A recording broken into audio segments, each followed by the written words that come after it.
नमस्कार, स्वागत है आप सभी का न्यूज 21 में। घड़साना से खबर है, जहां पंचायत समिति की ग्राम पंचायत 2 एसटीआर के पूर्व सरपंच स्वर्गीय हरप्रीत सिंह की प्रथम पुण्यतिथि पर रक्तदान शिविर का आयोजन किया गया। यह शिविर घड़साना सिंह सभा गुरुद्वारा में हुआ, जहां रक्तदान की शुरुआत स्वर्गीय सरपंच के चित्र के समक्ष पुष्प अर्पित करके की गई। शिविर में श्रीगंगानगर के राजकीय अस्पताल के ब्लड बैंक द्वारा सेवाएं प्रदान की। विशेष रूप से मित्र मंडली के कार्यकर्ताओं ने रक्तदान किया और युवाओं को रक्तदान के महत्व के बारे में जागरूक किया। इस शिविर में कुल 165 यूनिट रक्त संग्रहित किया गया। आयोजकों ने रक्तदान करने वाले सभी रक्तदाताओं को प्रशिक्षित पत्र देकर सम्मानित किया। नगर पालिका उपाध्यक्ष मोटन दास नायक ने रक्तदान के महत्व पर बोलते हुए कहा कि रक्तदान से बड़ा कोई पुण्य काम नहीं है और ये सड़क दुर्घटनाओं में घायल मरीजों की जान बचाने में मददगार है। अनूपगढ़ से निशांत सतराना की रिपोर्ट। नगर पालिका चेयरमैन संदीप सिंह ढिल्लो हमारे साथ हैं। चेयरमैन साहब, आज एक वर्ष पूरा हो चुका है। आज प्रथम पुण्यतिथि पर शिविर लगाया गया है, रक्तदान शिविर, क्या कहो? मैं आपके चैनल के माध्यम से निशान जी यही कहना चाहूँगा कि जो आज का शिविर था वहाँ आपने देखा होगा किस प्रकार से हरप्रीत भाई के दोस्तों ने भाग दौड़ करके वो काम किया और उनको उनकी प्रथम पुण्यतिथि पर याद करके हम सब की जो स्मृतियों में हमेशा रहेंगे वो हमारे, लेकिन फिर उनको पुनः आज की श्रद्धांजलि दी गई। बड़ा अच्छा कार्यक्रम था और मैं कहता हूँ गुरदास मान की पंक्तियाँ हैं कि बहुते रोणगे दिलां दे जानी, मापे तेनू घट रोणगे, छड़ जाएगा जदों जिंदगानी। उन पंक्तियों को आज हम देखने को मिला कि माँ बाप से ज़्यादा, माँ से ज़्यादा, पत्नी से ज़्यादा दोस्तों की आंखों में आंसू थे और किस प्रकार से रक्त का संग्रहण जो हो रहा था वो हो रहा था कि मानो हमारे भाई को एक सच्ची श्रद्धांजलि हम दे रहे हैं। एक रक्तदान का शिविर, ये जो रक्त इकट्ठा हुआ है किसी न किसी का जीवन बचाने का काम करेगा। हम अपने भाई का जीवन तो नहीं बचा सके, लेकिन इस रक्त शिविर के माध्यम से हम और भाइयों का जीवन बचा सकेंगे, ऐसा प्रयास ये था। और नीचे आपने देखा होगा आयोजक जो थे वो सिर्फ मित्र मंडली, दोस्ती कमाई थी उन्होंने, यारी कमाई थी और उसका यारी का देख रहे थे आप किस प्रकार से आज उन्होंने, मुझे बड़ा अच्छा लगा। मैंने मेरी संदीप कौर हैं जो सरपंच हैं अभी 2 एसटीआर से, मेरी छोटी बहन है और मेरी मम्मी है, उनकी जो सासू माँ है, उनसे बातें की, उनसे मेरी बहन भी मनदीप भी आई हुई थी, चर्चा की। तो हमेशा वो यादों में रहेगा, लेकिन असामयिक उसका चले जाना निश्चित रूप से पूरा घटना उनको याद करता है और खाली खाली महसूस करता है।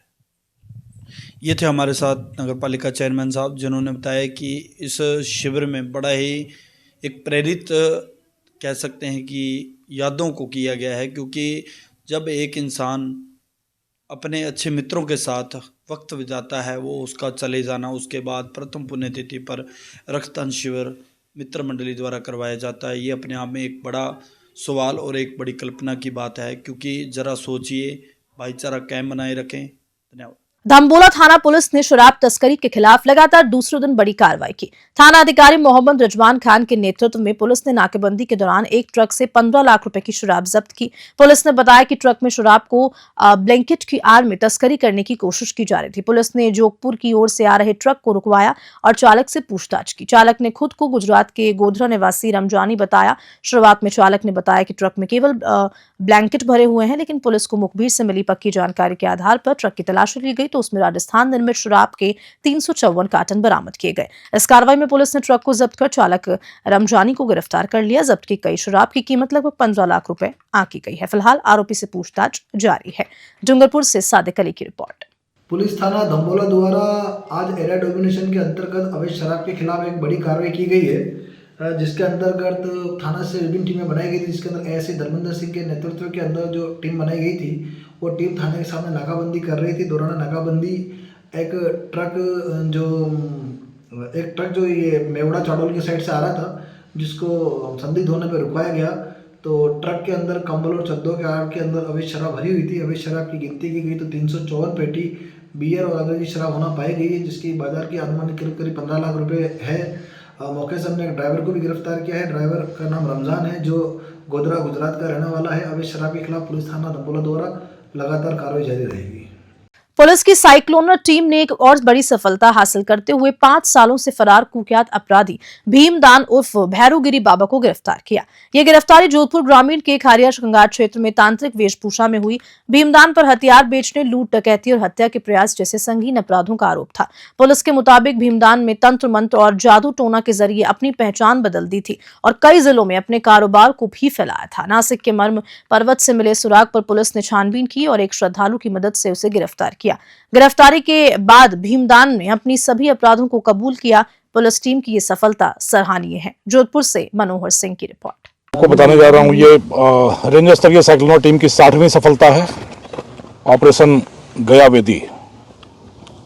गयावेदी कल देर शाम सफलतापूर्वक संपन्न हुआ। यह कहानी है एक ऐसे अपराधी की जो पिता की मृत्यु का बदला लेने के लिए, जिसके दिल में प्रतिशोध की आग जलती रही और धीरे धीरे उस आग ने उसके पूरे जीवन को ले लिया। प्रतिशोध पूरा हुआ या नहीं हुआ यह तो वही बता पाएगा, पर उस आग में उसका पूरा जीवन होम हो गया। पिता की मृत्यु का बदला लेने के लिए उसने हथियार चलाना सीखा, हथियार बनाना सीखा और हथियार से बदला तो नहीं ले पाया पर बहुत सारे पैसे कमा लिए।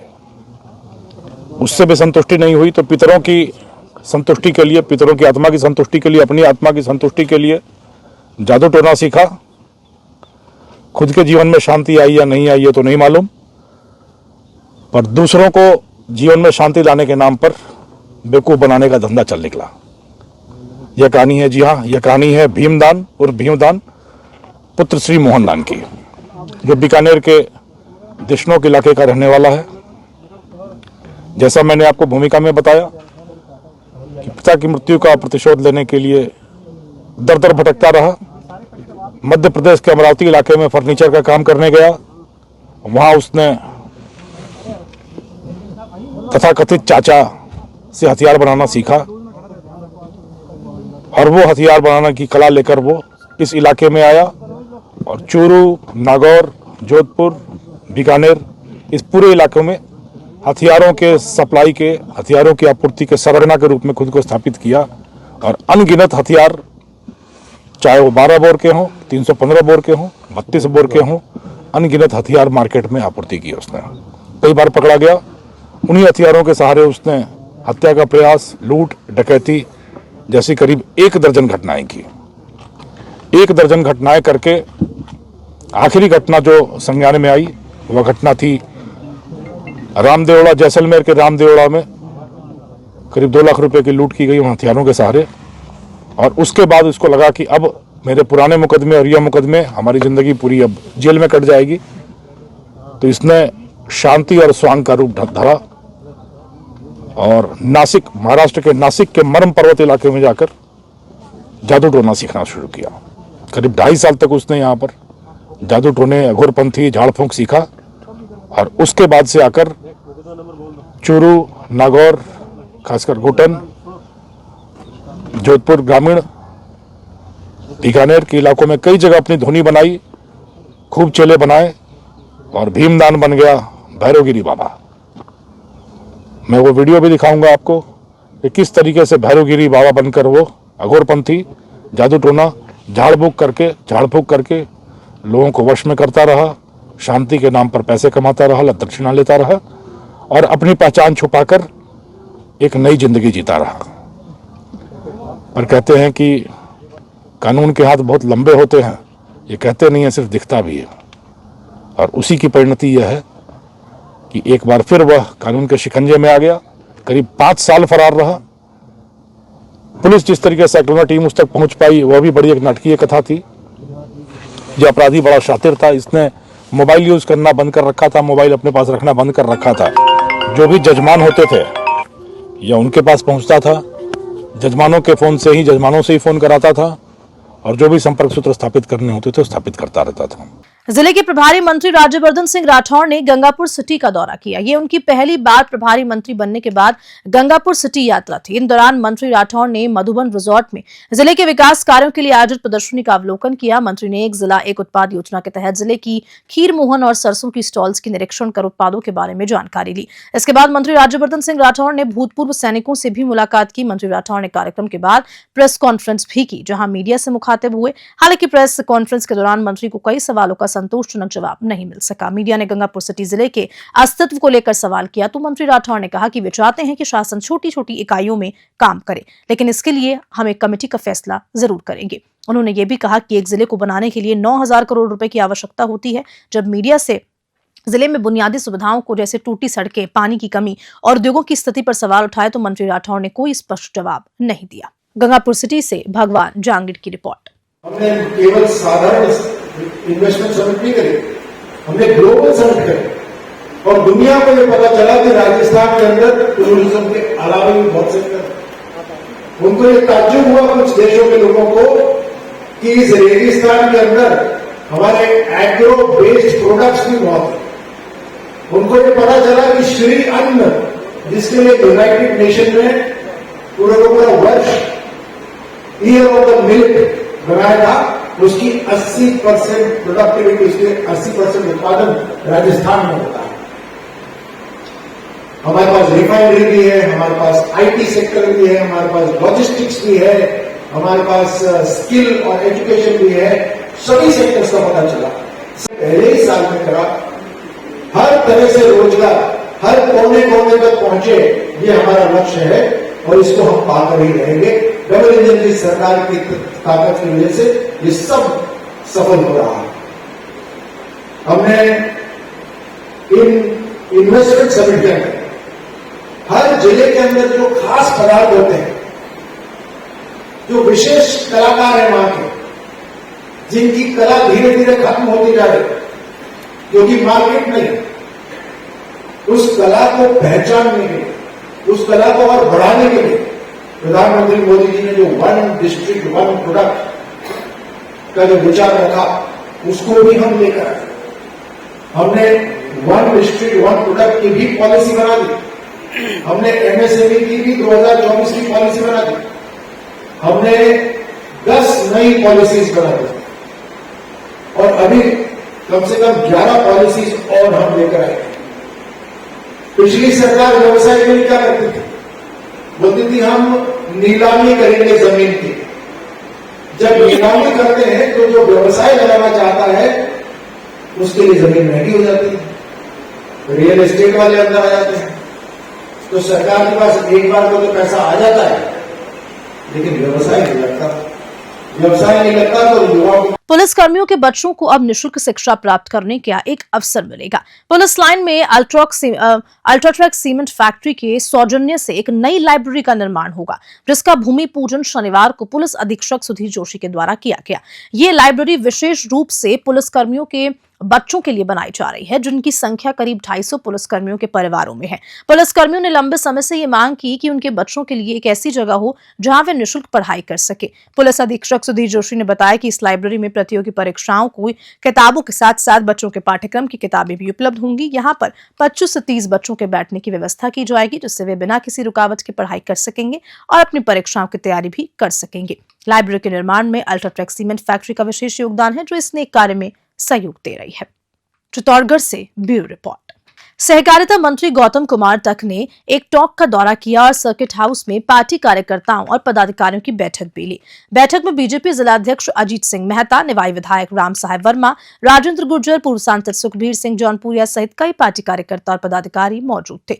मंत्री ने 17 दिसंबर को प्रधानमंत्री मोदी के जयपुर दौरे की तैयारियों पर चर्चा की और टॉक से 10,000 कार्यकर्ताओं को जयपुर भेजने का लक्ष्य प्राप्त किया। इसके साथ ही मंत्री ने मुख्यमंत्री भजनलाल शर्मा के जन्मदिन पर टॉक में रक्तदान शिविर आयोजित करने की घोषणा की, जिसमें 250 यूनिट रक्त एकत्रित किया जाएगा। टॉक से राजेश सेन की रिपोर्ट।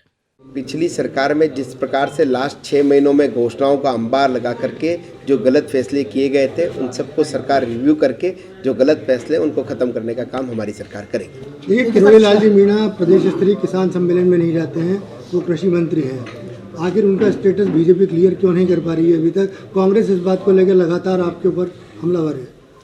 अभी 2 दिन पूर्व किसानों का कार्यक्रम हमारी शिवराज सिंह जी हमारे देश के कृषि मंत्री जी जब हमारे राजस्थान में आते हैं और राइजिंग राजस्थान समिट में वो कार्यक्रम में भाग लेते हैं। किसानों का कार्यक्रम था, मैं स्वयं उनके पास बैठा था, उन्होंने कार्यक्रम में भाग लिया और बहुत अच्छे से हमारे राइजिंग राजस्थान के कार्यक्रम की भी उन्होंने प्रशंसा की। अब ये पता नहीं क्यों इस तरह की बातें फैलाने चाहती है कांग्रेस। राजस्थान में आपका राजस्थान जो समिट हुआ था उसमें कई फैसले अधिकारियों द्वारा लिए गए जिसके चलते अव्यवस्थाएं फैली, तो उसको लेकर भी रिव्यू करेगी सरकार। अब उसमें कमियां संभालने तो अलग बात है, बाकी जिस तरह का आप वहाँ पधारे हों, आपके मीडिया बंधु जो वहाँ पधारे थे, मैं तो देखता था वहाँ पे निवेशकों के जो चेहरे आप देख सकते हैं, जिस तरह से उसमें भाग लेने वाले जो लोग थे उनके उत्साह देखिए, जिन उद्योगपतियों ने अपने स्टेटमेंट देखिए, प्रधानमंत्री जी ने जिस प्रकार से इसकी प्रशंसा की है आप देख सकते हैं। तो अब उसमें अपन कुछ भी संभाल ले, कोई एक विषय संभाल लिया, कोई एक विषय कमियां संभालना, तो वो तो ये देखें उन्होंने तो वो कुछ कर नहीं पाए, ये उनकी केवल और केवल छटपटाहट है। हनुमानगढ़ के टिब्बी के गांव खाराखेड़ा ढाणी 9 के एचआर में एक अधेड़ उम्र महिला जमान देवी की घर में घुसकर हत्या कर दी गई। हत्यारे महिला के घर में सोने चांदी के गहने और नकदी लूट ले गए। महिला के बेटे शंकरलाल बावरी और बहू मजदूरी करने रामगढ़ गए हुए थे और जब उन्हें इस घटना की जानकारी मिली तो वे गांव लौटे और मुकदमा दर्ज कराया। पुलिस के अनुसार शंकरलाल ने बताया कि उनकी मां अकेली ढाणी में रहती थी। शनिवार को पड़ोसी में फोन कर घटना की जानकारी साझा की। महिला की गर्दन और सिर पर कस्सी के चोट मारी गई थी और घर के संदूक के ताले भी टूटे हुए थे और गहनों के अलावा 4 से 5 हजार रुपए गायब हुए थे। फिलहाल जांच जारी है। हनुमानगढ़ से विनोद चौधरी की रिपोर्ट। आज दिनांक 14/12 को लगभग 11 बजे के आसपास पुलिस को सूचना मिली है कि खाराखेड़ा गांव में ढाणी है एक, वहां पर एक महिला की हत्या हो गई। उस सूचना पर मैं और एसएचओ और थाने का पूरा जाब्ता मौके पर पहुंचे। उसके पश्चात श्रीमान additional SP headquarter Dinesh ji Tanwar भी मौके पर पहुंचे। ये महिला है जमुना बाई, वाइफ ऑफ स्वर्गीय महेंद्र बावरी। उनकी हत्या की गई और हत्या कस्सी से की गई, जो कस्सी पास में ही वहीं घर के अंदर मिली है। मृतका की हत्या घर के अंदर ही हुई है और उसके बाद हमने मौके पर डॉग स्क्वाड और एफएसएल और एमओबी की टीम को बुलाया गया। उनके द्वारा भी तफ्तीश की गई है। टीमों को रवाना किया गया है। सीसीटीवी और अन्य तकनीकी साक्ष्यों से और मानवीय साक्ष्यों से मुलजिमों की तलाश और पहचान करने की प्रयास किया जाए। डेड बॉडी अभी मॉर्चरी में है, टिब्बी मॉर्चरी में रखवाई गई है। शाम हो गई थी, जो मृतिका का जो बच्चा है जो दूर से आया, तो उसकी वजह से हम आज पोस्टमार्टम और एफआईआर की कार्रवाई अभी जारी है। पोस्टमार्टम आज नहीं करवा पाए, कल पोस्टमार्टम करवाकर मृतिका का दाह संस्कार भी किया जाएगा। जांच जारी है और जल्दी ही रिजल्ट दिया जाएगा। Thank you.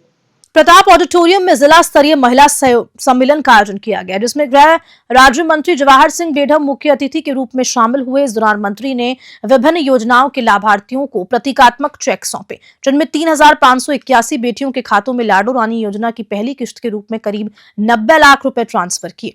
मंत्री बेढम ने मीडिया से बातचीत में कहा कि सरकार का 1 साल का कार्यकाल बेमिसाल रहा और सभी वादे पूरे किए गए। उन्होंने आगामी दिनों में अलवर और भरतपुर जिलों को ईआरसीपी का लाभ मिलने की बात कही। इसके अलावा उन्होंने प्रदेश में कानून व्यवस्था में सुधार, धानों के परिसीमन और महिला चिल्ड्रन सुरक्षा के लिए विशेष मॉनिटरिंग का उल्लेख किया। अलवर से प्रदीप गोयल की रिपोर्ट। 1 साल पूरे होने पर क्या लगता है आपको, जनता को कितनी उपलब्धियां प्राप्त हुई? और बात की जाए कानून व्यवस्था की, महिलाओं के सम्मान की, तो क्या स्थिति आपको लगती है एज एन आप गृह राज्य मंत्री हैं?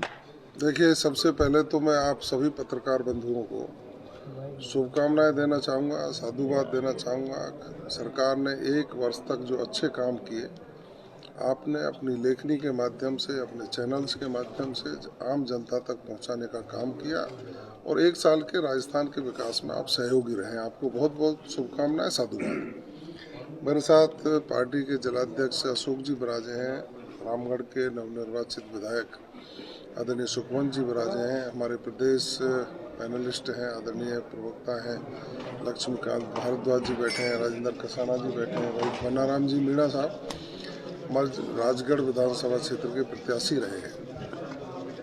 अभी आप सब देख रहे होंगे कि पिछले 9 दिसंबर से लेकर आज दिनांक तक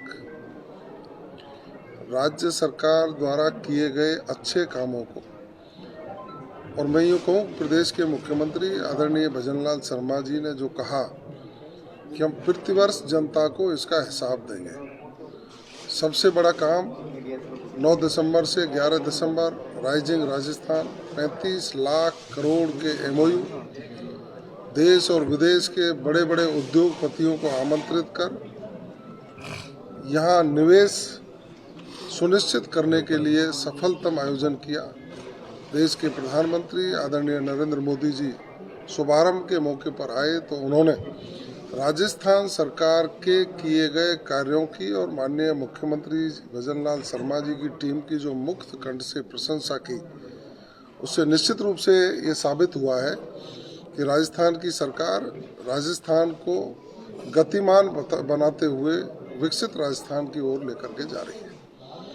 हमने जब माननीय मुख्यमंत्री जी ने पदभार ग्रहण किया और हम सब लोगों ने उनके साथ खड़े होकर के राजस्थान के विकास की चिंता शुरू की, उस समय से पहले के दौर में यदि हम जाएंगे तो आप देखेंगे कि कांग्रेस के शासन में जो शांति प्रिय प्रदेश राजस्थान था वो रेपिस्तान की ओर चला गया था। रोजाना की रेप की घटनाएं होती थी, कानून व्यवस्था की स्थिति भयावह थी, किसान आत्महत्या कर रहा था, रोजाना महिलाओं पर अत्याचार हो रहे थे, गुंडागिर्दी हो रही थी, गौ तस्करी की घटनाओं में बेतहाशा वृद्धि हुई थी, कांग्रेस के जनप्रतिनिधियों का बर्दाश्त था, पेपर लीक हो रहे थे, पेपर लीक की फैक्ट्री कांग्रेस के नेताओं के संरक्षण में चल रही थी और राजस्थान एक तरह से त्राहिमाम की स्थिति में आ गया था। मैं तो साधुवाद दूंगा प्रदेश के मुख्यमंत्री आदरणीय भजनलाल शर्मा जी कि उन्होंने पदभार ग्रहण करने के तुरंत बाद SIT का गठन किया और एंटी गैंगस्टर टास्क फोर्स का गठन किया। आज हम तुलनात्मक अध्ययन करते हैं तो हमें आत्मसंतुष्टि होती है कि जो हीनियस ऑफेंसेस थे, जो गंभीर प्रकृति के अपराध थे, उनमें भारी कमी देखने को मिली है। संगठित अपराध करने वाले लोग अपराध छोड़ने को मजबूर हुए हैं। राजस्थान की पुलिस अपराधियों को पकड़ करके सलाखों के पीछे पहुंचाने का काम कर रही है। पेपर लीक माफिया को सलाखों के पीछे पहुंचाने का काम किया है, बड़ी बड़ी मछलियों को पकड़ा है और जांच जारी है। कितना भी बड़ा व्यक्ति हो उसको उसका दंड मिलेगा। राजस्थान की सरकार दंड दे करके उसको सलाखों के पीछे पहुंचाने का काम करेगी। जहां तक विकास की दृष्टि से सोचते हैं तो पहले ही बजट में जब जुलाई में माननीय मुख्यमंत्री जी ने बजट पेश किया, यहाँ के इंफ्रास्ट्रक्चर डेवलपमेंट के लिए, रोड कनेक्टिविटी अच्छी हो, स्वास्थ्य सुविधाएं अच्छी हो, पीने के लिए और सिंचाई के लिए पानी मिले, ERCP जैसी महती योजना जो कांग्रेस ने ERCP का खेल खेलते खेलते कोरोना की लड़ाई में भी वो कुर्सी की लड़ाई लड़ने लग गए थे और राजस्थान की जनता के हितों का ध्यान न रखते हुए अपनी कुर्सी की चिंता उन्होंने की। प्रदेश के मुख्यमंत्री जी का आभार व्यक्त करूंगा कि उन्होंने पदभार ग्रहण करने के मात्र 2.5 महीने के अंदर ERCP का MOU किया और हम सौभाग्यशाली हैं 17 दिसंबर को देश के यशस्वी प्रधानमंत्री जी उनकी आधारशिला रख करके पूर्वी राजस्थान की प्यास बुझाने का और किसानों को सिंचाई का पानी उपलब्ध कराने की शुभारंभ करेंगे। माननीय मुख्यमंत्री जी ने महिला सशक्तिकरण के लिए जिस तरह के नए आयाम स्थापित किए हैं, आज आप सुन ही रहे होंगे, लखपति दीदी को प्रोत्साहन देने की बात हो, 450 में सिलेंडर देने की बात हो, गर्भवती धात्री महिलाओं को सहायता देने की बात हो, लाडो योजना चलाने की बात हो, हर क्षेत्र में महिलाओं को समृद्ध करके और उनकी सुरक्षा का संकल्प लेकर के राजस्थान की महिला को समृद्ध करने का जो संकल्प लिया है, निश्चित रूप से ये सराहनीय है। और मैं जो कहने जा रहा हूँ आपको, आज़ादी से लेकर के आज दिनांक तक का हम तुलनात्मक अध्ययन करेंगे तो राजस्थान में जो विकास का सूचकांक है पहले ही वर्ष में उस पायदान पर पहुंचा है जो लोग कल्पना भी नहीं करते थे। बजट की जब चर्चा राजस्थान की विधानसभा में हुई तो विपक्ष के लोग भी निरुत्तर थे और शुरुआत यहाँ से करते थे कि हम धन्यवाद देते हैं माननीय मुख्यमंत्री जी को कि हमारे क्षेत्रों का भी उन्होंने ख्याल रखा। तो इससे लगता है कि राजस्थान के मुख्यमंत्री जी जनता के प्रति जवाबदेह हैं और विपक्ष सिर्फ थोती बातें करके यहाँ की जनता को जो गुमराह करना चाहता है उसका जवाब पिछले उपचुनावों में 7 में से 5 सीट दे करके माननीय मुख्यमंत्री जी के किए गए कार्यों पर मोहर लगाने का काम किया है। हम संकल्प लिया है राजस्थान विकसित राजस्थान बनेगा। आइए हम सब मिलकर राजस्थान को विकसित राजस्थान बनाने के संकल्प को पूरा करें, जिससे 2047 में जब भारत विकसित देशों की श्रेणी में आए तो राजस्थान की उसमें अहम भूमिका हो। हनुमानगढ़ जंक्शन स्थित सामुदायिक भवन में शनिवार को राज्य सरकार के 1 साल के कार्यकाल पूर्ण होने के उपलक्ष्य में जिला स्तरीय महिला सम्मेलन का आयोजन किया गया। इस कार्यक्रम में उदयपुर में आयोजित राज्य स्तरीय महिला सम्मेलन का लाइव प्रसारण हुआ, जिसमें बड़ी संख्या में महिलाओं ने उत्साह से हिस्सा लिया। इस कार्यक्रम में पीएम सूर्य घर मुफ्त बिजली योजना के तहत 6 कनेक्शन धारियों को इलेक्ट्रिकल कुकिंग सिस्टम वितरित किए गए, जिसे 25 नवीन आंगनबाड़ी केंद्रों का शुभारंभ मुख्यमंत्री भजनलाल शर्मा द्वारा किया गया। महिला सम्मेलन में 1279 महिलाएं समूह को लखपति दीदी प्रमाण पत्र दिए गए। इसके अलावा 2958 महिलाओं को प्रधानमंत्री मातृ वंदन योजना के तहत 1500 रुपए की किश्त और 1190 लाभार्थियों को लाडो प्रोत्साहन योजना के तहत 2500 रुपए की पहली किश्त प्रदान की। हनुमानगढ़ से विनोद चौधरी की रिपोर्ट। बीजेपी हरियाणा प्रभारी और पूर्व बीजेपी राजस्थान अध्यक्ष डॉक्टर सतीश पूनिया ने नीमराणा के माजरा काट गांव में पहुंचकर जयपुर में हुए दुर्भाग्यपूर्ण वाहन दुर्घटना में दिवंगत एएसआई सुरेंद्र सिंह ओला को श्रद्धांजलि अर्पित की। उन्होंने दिवंगत एएसआई की वीरता को नमन करते हुए कहा कि उनका निधन बेहद दुखद है। पूनिया ने प्रशासन के फोन पर बातचीत पर दिवंगत के परिजनों की मांग को जल्द पूरा करने की अपील की। उन्होंने कहा कि बीजेपी संगठन, राज्य सरकार और मुख्यमंत्री भजनलाल शर्मा दिवंगत परिवार के साथ मजबूती से खड़े हैं। पूनिया ने मुख्यमंत्री को परिजनों की मांगों से अवगत कराने और हर संभव मदद का भरोसा दिया। अलवर से प्रदीप गोयल की रिपोर्ट और इसी खबर के साथ बुलेटिन में इतना ही। नमस्कार।